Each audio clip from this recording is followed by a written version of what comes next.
bagaimana tanggapan Kang Diki terhadap fenomena Indra, Buya Askar dan lainnya setelah terjadinya guncangan tersebut?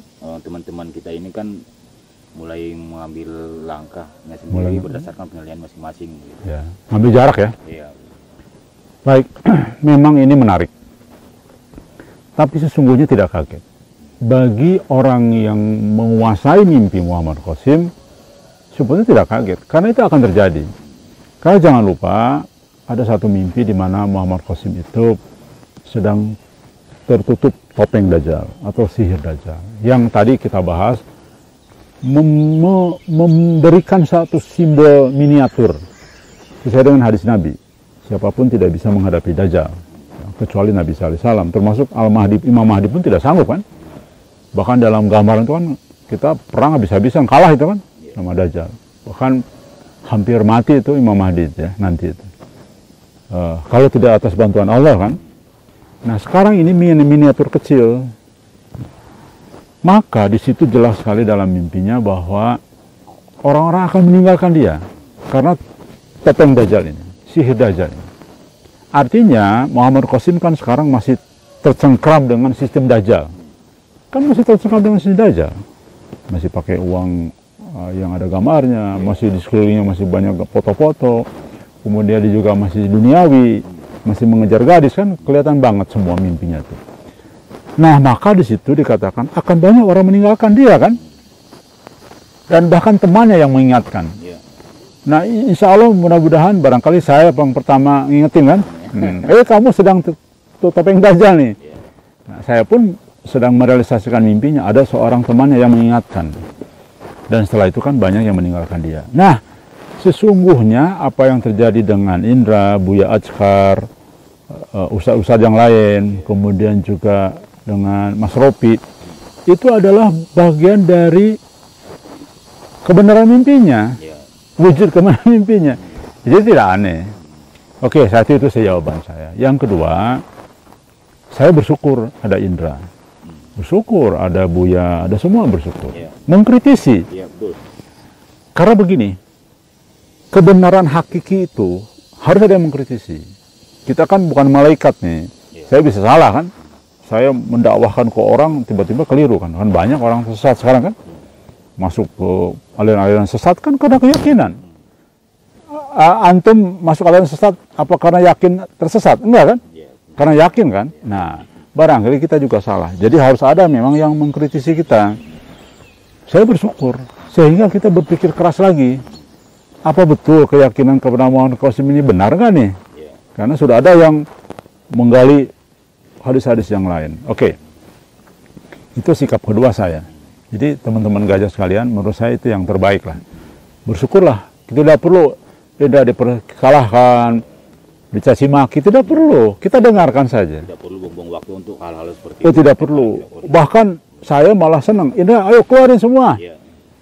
Buka semua, biar umat tahu gitu lah. Tidak apa-apa. Walaupun yang ketiga, tanggapan saya adalah terhadap konten yang Indra sampaikan, bagi saya belum harga mati yang Indra sampaikan itu. Karena begini, kita lihat dari banyak pengalaman ulama lah, banyak pengalaman ormas, banyak pengalaman harokah. Kan perpecahan perbedaan penafsiran itu kan dari hadis yang sama. Ya. Jadi bisa jadi, oke, Indra pendapat begitu, tapi kan pendapat yang lain belum tentu. Satu. Yang kedua, mohon maaf, teman-teman silahkan cek di Google. Hadis-hadis yang bertentangan, hadis yang berbeda, itu muncul. Ternyata banyak juga nih. Kalau kita textbook begitu, bisa jadi ini pertentangan hadis kan? Ya, contoh lah. Dalam hadis yang lain, mimpi 1/6, 46 kenabian. Kan? Hadis yang lain 1/60 kenabian. Ada yang bahkan 40, ada yang 45. Nah, jadi pemaknai hadis pun bisa begitu. Apa kita bilang hadisnya bertentangan? Belum tentu kan? Karena siapa tahu bisa saja punya maksud yang lain. Atau barangkali memang ada yang salah nyalin. Kan bisa jadi semua. Karena hadis pun kan dari ribuan hadis, puluhan ribu hadis, itu kan diseleksi semua. Ulama, manusia kan ulama juga. Nah, jadi bisa juga ada kekeliruan. Jadi maksud saya apa yang Indra sampaikan kita hormati, tapi bagi kita itu juga bukan harga mati, karena faktanya hadis pun juga banyak yang seperti tadi, gitu ya. Nah, saya kira itu yang jawaban keempat. Jawaban kelima, justru ini mencerdaskan kita. Artinya, ketika kita dakwah al-mubasyirat atau ru'ya as-sadiqah ini kita tawarkan kepada umat, kita sudah lebih imun. Karena ternyata Indra bagus membuka ruang-ruang yang kita tidak pikirkan sebelumnya. Sehingga kita bisa jawab. Ketika katakanlah, kenapa kok Al-Mahdi malas-malasan sholat? Gitu. Nah, kita bisa jawab. Kenapa ya begini, kenapa begitu, kan bisa. Kita bisa berpikir. Jadi kita syukuri saja. Lagi pula Indra pernah mengatakan memang kepada saya bahwa dia bukan sudah tidak percaya Tidak sama percaya, sekali. iya. Dia hanya ingin wait and see dan lebih mengedepankan kaulnya Nabi sekarang seperti itu. Jadi seperti itu yang saya katakan. Iya, betul. Itu saya kira setuju. Dan gajah pun sekarang hampir sejalan sebenarnya dengan pemikiran Indra, bahwa kita akan mengutamakan Perkataan Rasulullah. perkataan Nabi Muhammad, makanya ilmu eskatologinya seimbang sekarang. Iya.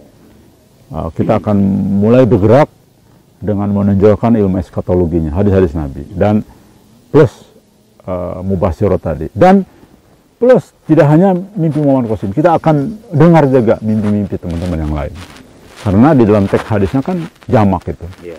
kepada mimpi banyak orang, bukan kepada satu orang.